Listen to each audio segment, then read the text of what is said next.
దాన ధర్మాలు ఎన్నో ఉన్నా అందులో అన్నదానం, వస్త్రదానం, జలదానం, గోదానం, కన్యాదానం, సువర్ణదానం, భూదానం వంటివి విశిష్టమైనవిగా చెబుతారు. సనాతన ధర్మంలో జలదానానికి అత్యంత ప్రాధాన్యత ఉంది. ఎండాకాలంలో పలు ప్రాంతాల్లో చలివేంద్రాలు ఏర్పాటు చేయడం వెనుక కారణం కూడా ఇదే. చలివేంద్రాల ద్వారా మంచినీళ్లను దానం చేసి ఎదుటివారి దాహం తీరిస్తే పుణ్యం లభిస్తుందని అంటారు. దాహం మనుషులకు మాత్రమే కాదు, అన్ని ప్రాణులకు దాహం వేస్తుంది. దాహం తీర్చుకోవడానికి మిగతా ప్రాణులు పలు ప్రయత్నాలు చేస్తూ ఉంటాయి. అందుకే ఎండాకాలంలో ప్రతి ఇంటి ముందు ఓ చిన్న కప్పులో నీళ్లను ఉంచాలని అంటారు. అసలు జలదానం చేయడం వలన ఎంత పుణ్యం వస్తుంది, జలదానం వలన కలిగే పుణ్యంతో ఎంత గొప్ప కార్యాలను చేయవచ్చో ఈ చిన్న కథ ద్వారా తెలుసుకుందాం. కాశీలో నివసించే ఓ జంట నిత్యం శివారాధనలోనే ఉండిపోయేవారు. వారికి ఓ అమ్మాయి జన్మించింది. ఆమె కూడా శివుని భక్తురాలిగా మారిపోయింది. నిత్యం శివ పూజ చేస్తూ కాశీకి వచ్చిన భక్తులకు సహాయం చేస్తూ ఉండేది. పెళ్ళిడుకు రాగానే వివాహం చేయాలని అనుకున్నారు. కానీ ఆ అమ్మాయి అందుకు ఒప్పుకోలేదు. వివాహం కంటే సేవా మార్గమే గొప్పదని, తనకు వివాహం అవసరం లేదని చెప్పింది.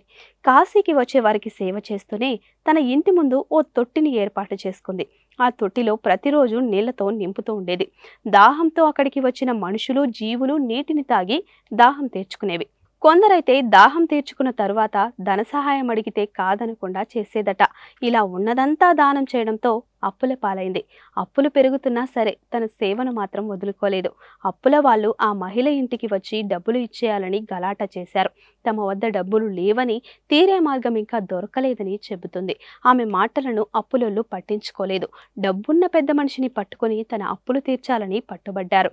దీంతో ఆ మహిళ అప్పులు తీర్చేందుకు ఓ డబ్బున్న వ్యక్తి వద్దకు వెళ్లి రుణం అడుగుతుంది.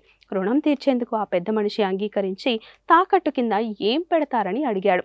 తన వద్ద ఎలాంటి ఆస్తిపస్తులు లేవని, తాను సంపాదించుకున్న పుణ్యం ఒకటే ఉందని చెబుతుంది. పుణ్యం ఎలా అప్పు తీరుస్తుందని అడుగుతారు. దానికి ఆ మహిళ ఓ శివలింగాన్ని పక్కనే ఉన్న నదిలోకి విసిరేస్తుంది. తాను ఏర్పాటు చేసిన తొట్టిలో నీళ్లు దాహం వేసిన జీవులు తాగినప్పుడు తనకు పుణ్యం వస్తుంది.